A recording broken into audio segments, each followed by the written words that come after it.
hina di mata manusia, tersangka di mata manusia, salah di mata hukum manusia, belum tentu salah di mata hukum Allah. Belum tentu salah di hukumnya Allah. Ya. Ada lagi kemarin saya dikirim, Gus Nur sukses jualan agama. Sekarang kaya raya gara-gara saya jual agama katanya. Itu namanya Denny Siregar tuh. Tak biarin aja. Saya lebih baik mati sakit daripada sembuh tapi dengan cara syirik. Saya lebih baik mati sakit daripada sembuh dengan cara musyrik. Saya lebih baik miskin daripada kaya tapi dengan cara syirik dan musyrik. Itu sudah saya tanam itu. Rumusnya gampang Pak. Kalau ada penguasa yang kelaparan, baik presiden, baik menteri, siapapun dia, kalau ada dia yang kelaparan, tidak ada satu rakyat pun besok yang dihisap di hadapan Allah. Rakyat bebas atas kelaparannya penguasa itu. Tidak dimintai hisap, tidak dimintai pertanggungjawaban. Kalau ada menteri, presiden, kelaparan, rakyat bebas dari hisap. Tapi kalau ada rakyat satu saja yang kelaparan, maka presidennya, menterinya besok berat di hadapan Allah. Dia akan dimintai pertanggungjawabannya. Orang yang sok suci pakai sorban kalau tampil di TV-TV, ngomong paling jago, fotonya, foto telanjangnya ada di saya. Tapi saya simpan, buat apa? Itu aib dia, biarlah. Itu kalau saya buka ghibah, saya hancur nanti. Tapi kalau dia ngomong masalah rakyat, ngomong masalah umat, ngomong masalah negara, dan itu bohong, saya bongkar, saya lawan. Makanya Anda nggak usah iri sama saya ini sakit hati sama Gus Nur ini.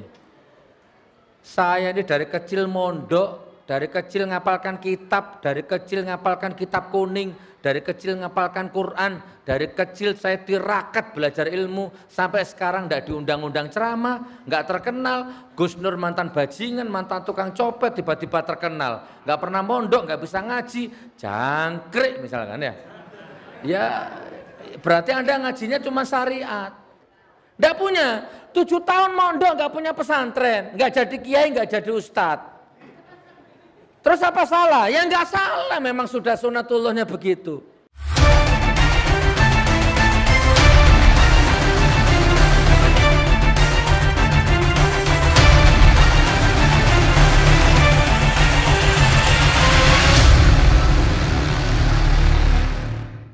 Alhamdulillah juga menurut penelitian dari luar negeri, dari Australia atau dari mana saya ada, nanti biar ditayangkan juga di video.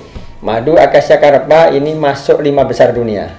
Ini masuk 5 besar, bukan nomor 5 ya. Mungkin bisa jadi nomor 1, mungkin bisa jadi nomor 2, nomor 3. Masuk ke dalam 5 besar dunia. Alhamdulillah. Orang diabetes mengkonsumsi ini nggak apa-apa karena lebah kita betul-betul manisnya itu menghisap apa aja? Nektar Akasya Karpa. Akasya Karpa dengan kelapa sawit canggih. Ya, gitu. Jadi lebah kita tidak meminum gula. Ya. Tidak minum gula. Jadi untuk penderita diabetes itu insya Allah aman-aman saja, tidak masalah mengkonsumsi ini. Gitu.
Jadi gini, channel YouTube saya itu namanya Munjiat Channel.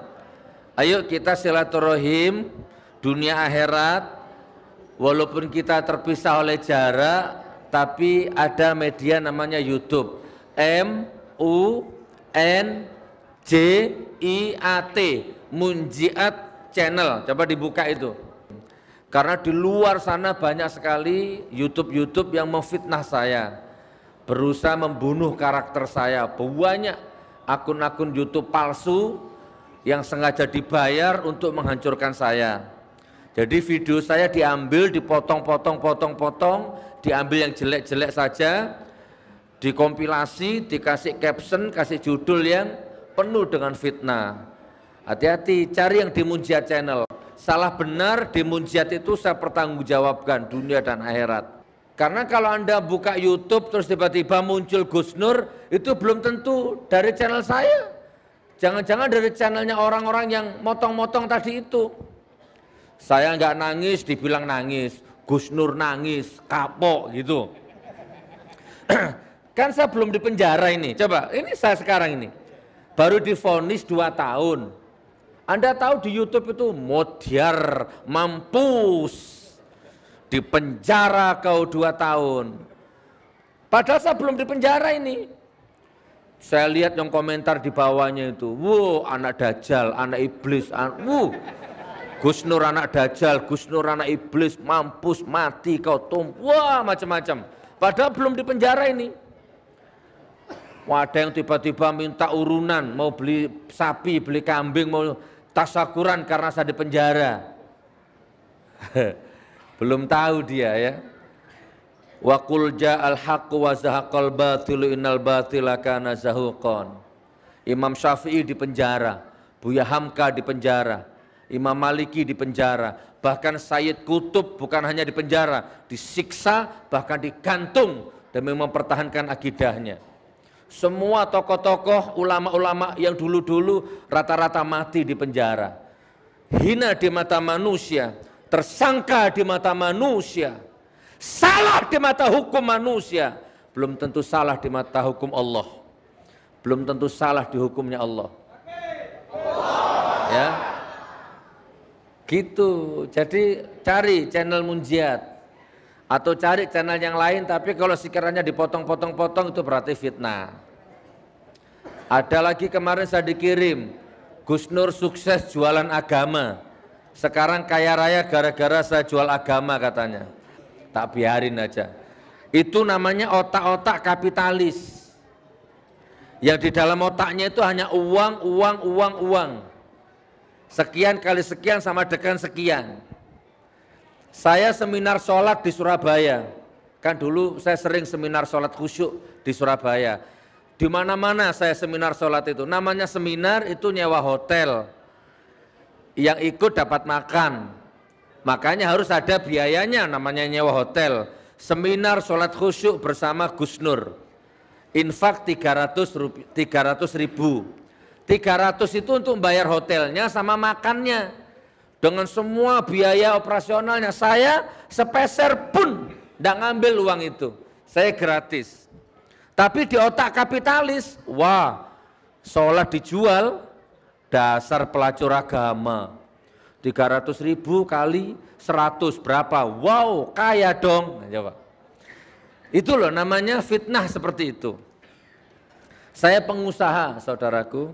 Saya punya PT, saya punya properti, saya direktur, saya komisaris. Saya banyak punya usaha. Saya bukan cari uang di wilayah dakwah. Ya, tapi kan tidak perlu harus saya upload semua usaha saya di YouTube. Itu bisa riak.